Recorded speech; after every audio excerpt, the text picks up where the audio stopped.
En France, le secteur du bâtiment génère environ 40 millions de tonnes de déchets par an. En majorité des déchets inertes. Béton, tuiles, briques, pierres ou encore parpaings.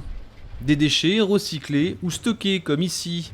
Une carrière réhabilitée en centre de stockage. En 2008, le site est autorisé à créer une alvéole spéciale pour stocker 44 000 tonnes d'amiante ciment.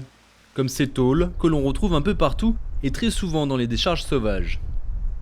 Quand les déchets d'amiante arrivent sur le site, ils doivent être dûment conditionnés.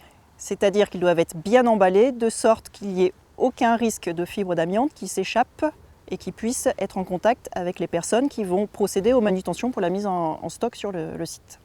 La méthode d'enfouissement s'est adaptée à ce déchet qui demande une attention particulière.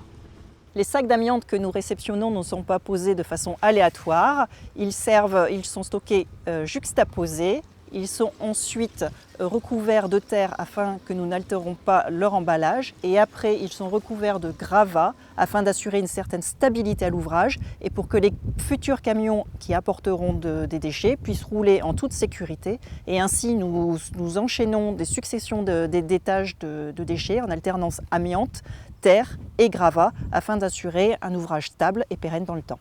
En France, l'essentiel des déchets d'amiante ciment liés est enfoui. Mais il existe aussi d'autres traitements. Et notamment la torche à plasma, mais qui est un procédé extrêmement coûteux qui consiste à vitrifier l'amiante à très très haute température. Donc ce procédé est utilisé assez marginalement si on considère le volume d'amiante ciment actuellement enfoui en France.